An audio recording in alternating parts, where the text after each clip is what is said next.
There is a book that begins before everything, before history, before names, before time itself. It is called Genesis. In Hebrew, Bereshit, which means in the beginning. And in that opening word, the whole program is already announced. This text does not start from a fact. It starts from an act, the act of naming the beginning. Genesis is the first book of the Bible. It is also one of the most misread texts in human history. Some approach it as a science manual, others abandon it after 2 pages. A pity, because it is, above all, a work of literature of rare power. Every word carries weight.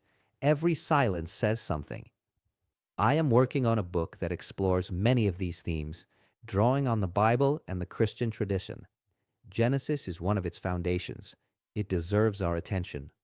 The opening chapters recount the creation. God creates the world in 7 days, and the text has a musical rhythm, almost liturgical. Every day begins with God said. Every day ends with, and there was evening, and there was morning. An anaphora struck like the beat of a drum. Whoever wrote this text knew exactly what they were doing. Chaos comes first. Formless void, dark waters, total darkness. Then the voice arrives. Let there be light. And there was light. There is no battle between God and chaos, as in the Babylonian or Greek cosmogonies. There is only the Word.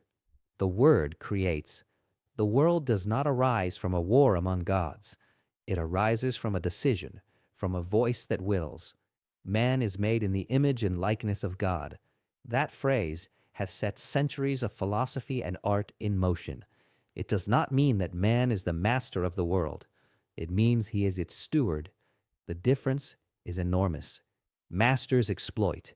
Stewards answer. Then comes the garden, Eden, a name that in Hebrew sounds like delight.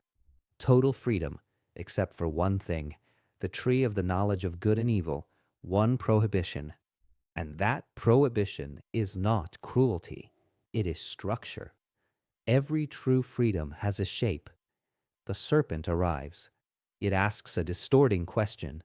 Did God really say you may not eat from any tree in the garden? That is not what God said. But it sets in motion the suspicion that God is withholding something.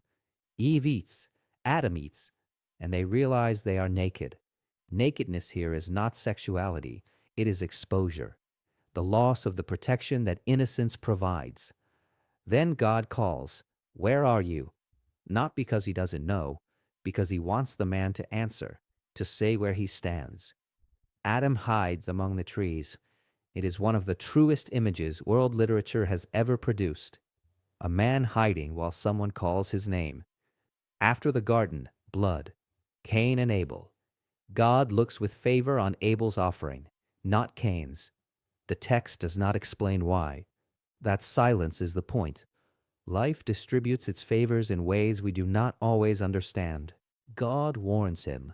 Sin is crouching at the door like an animal, but you can master it. Cain leads Abel into the fields and kills him. Then God asks, "Where is your brother Abel?"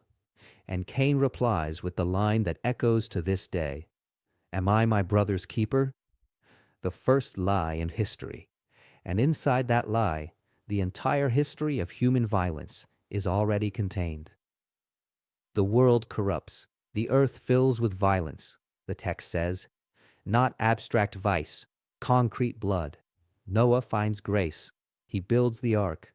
The flood erases everything. Then the waters recede. A dove returns, carrying an olive branch, and God makes a covenant. He will not destroy the world with water again. He sets a rainbow in the sky as his signature. Then comes the Tower of Babel.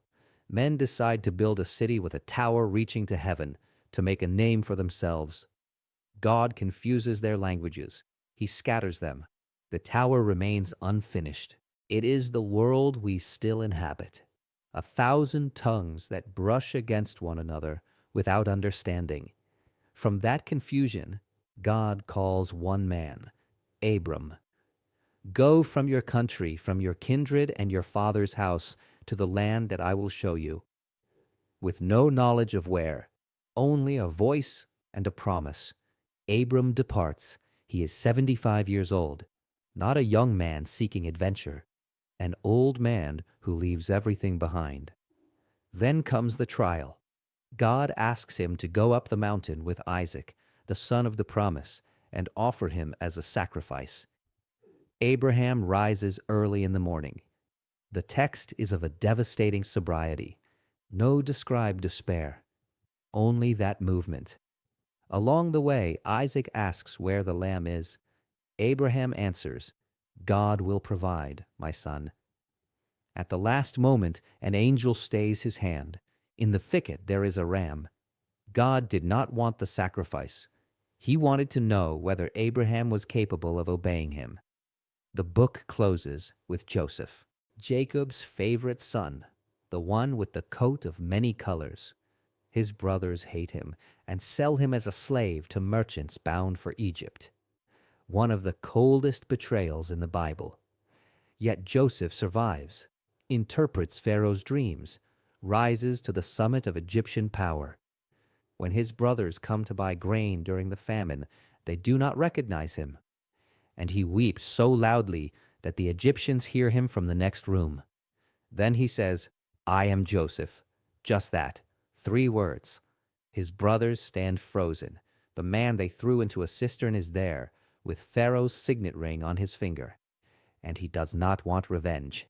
He wants to embrace them.